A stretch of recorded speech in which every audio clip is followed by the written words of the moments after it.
ओम शांति।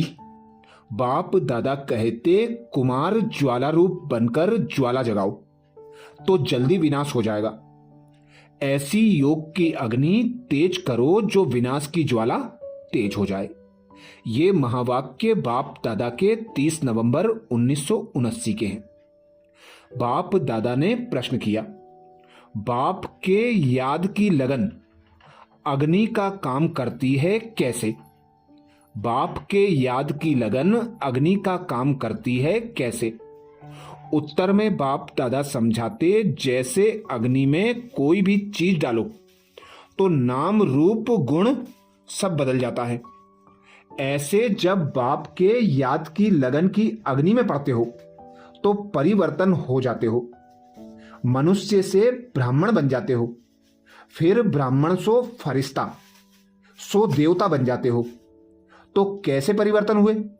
लगन की अग्नि से हुए ना। अपनापन कुछ भी नहीं, मानव नहीं रहा, फरिश्ता बन गया। जैसे कच्ची मिट्टी को सांचे में ढालकर आग में डालते हैं तो ईंट बन जाती है, ऐसे यह भी परिवर्तन हो जाता। इसलिए इस याद को ही ज्वाला रूप कहा है। ज्वालामुखी भी प्रसिद्ध है तो ज्वाला देवी व देवता भी प्रसिद्ध है। अच्छा, ये महावाक्य 12 अक्टूबर 1981 के थे। आगे बाप दादा कहते, अभी हर आत्मा शक्ति स्वरूप हो जाओ। जिसके भी संपर्क में आते हो वह अलौकिकता का अनुभव करे। अभी वह पार्ट चलना है। सुनाया ना? अभी अच्छा कहते हैं, लेकिन अच्छा बनना है। यह प्रेरणा नहीं मिल रही है, उसका एक ही साधन है। संगठित रूप में ज्वाला स्वरूप बनो, एक एक चैतन्य लाइट हाउस बनो। सेवाधारी हो, स्नेही हो, एक बल एक भरोसे वाले हो। यह तो सब ठीक है, लेकिन मास्टर सर्वशक्तिवान की स्टेज पर आ जाए तो सब आपके आगे परवाने के समान चक्र लगाने लग जाएं। अभी सिर्फ बाप समा की आकर्षण है, और सर्व समा की आकर्षण हो जाए तो क्या होगा? समा तो हो, लेकिन अभी स्टेज पर नहीं आए हो। स्टेज पर आओ तो देखो आबू वाले कैसे आपके पीछे पीछे दौड़ते हैं।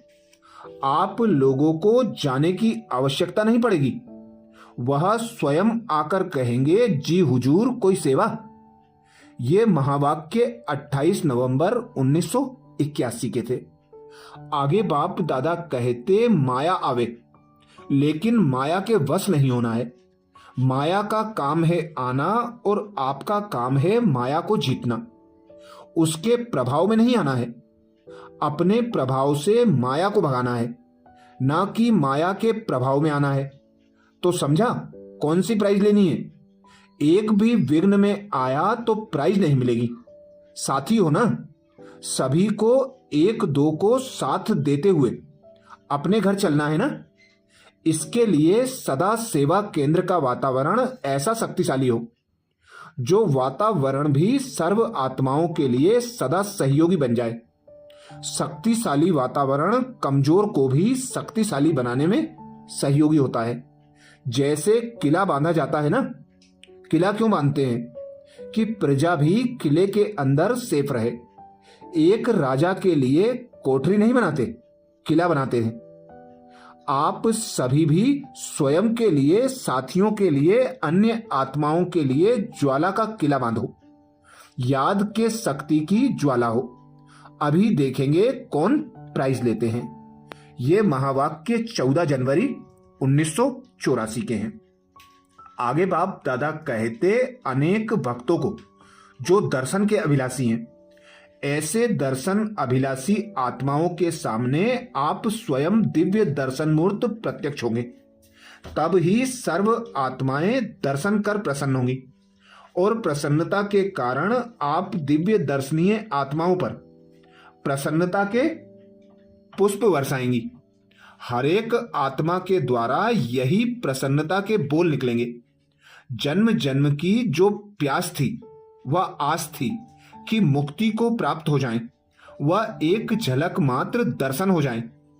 आज मुक्ति व मोक्ष का अनेक जन्मों का संकल्प पूरा हो गया।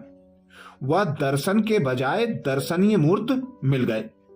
हमारे इष्ट हमें मिल गए। इसी थोड़े समय की प्राप्ति के नशे और खुशी में जन्म जन्म के दुख दर्द भूल जाएंगे। थोड़े से समय की यह समर्थ स्थिति आत्माओं को यथाशक्ति भावना के फलस्वरूप कुछ पापों से भी मुक्त कर देगी।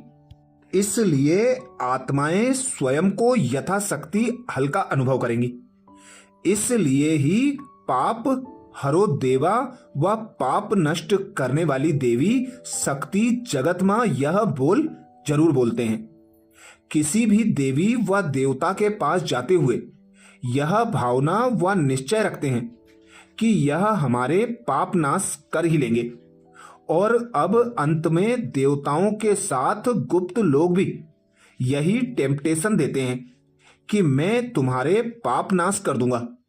भक्त भी इसी भरोसे से गुरु करते हैं। लेकिन यह रस्म आप दिव्य दर्शनीय आत्माओं से प्रत्यक्ष रूप में होने का यादगार चला आ रहा है।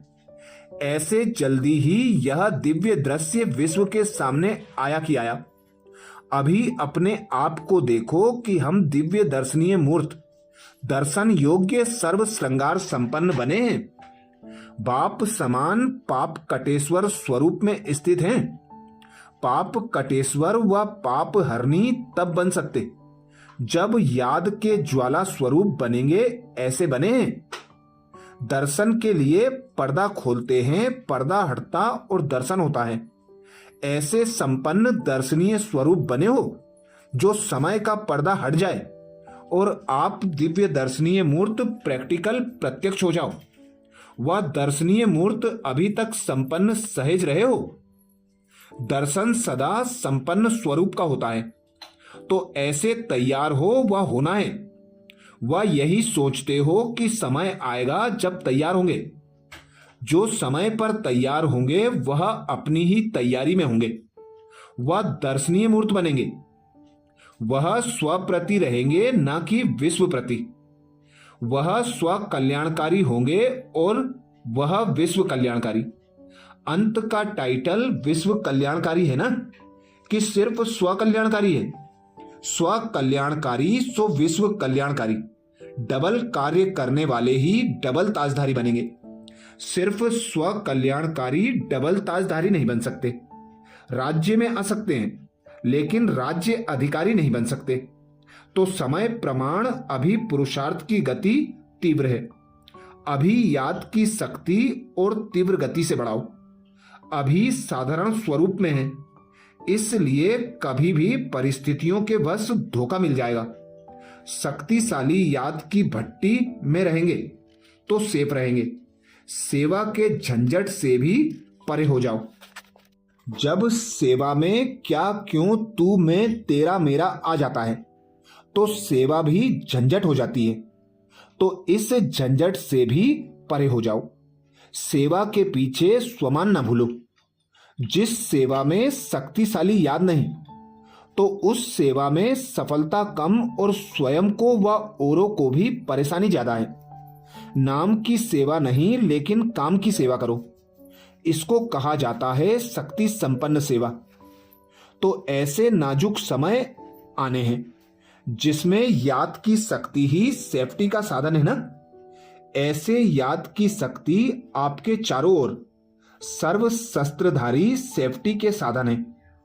इसलिए सदा स्वयं को, सेवा स्थान को व प्रकृति के स्थान को और आने वाले सर्व सेंटर्स के विद्यार्थियों को याद की शक्ति स्वरूप वृत्ति और वायुमंडल में लाओ। अभी साधारण याद की स्थिति सेफ्टी का साधन नहीं बन सकती। सभी टीचर्स हैं ही ज्वाला स्वरूप।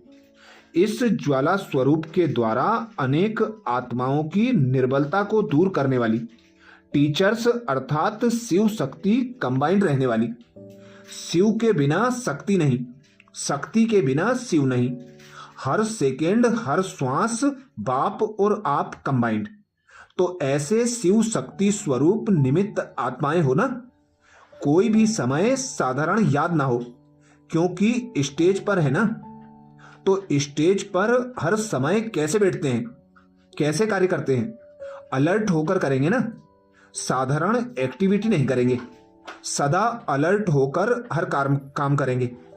सेवा केंद्र स्टेज है, घर नहीं है, स्टेज है। स्टेज पर सदा अटेंशन रहता है और घर में अलबेले हो जाते हैं, तो यह सेवा केंद्र सेवा की स्टेज है।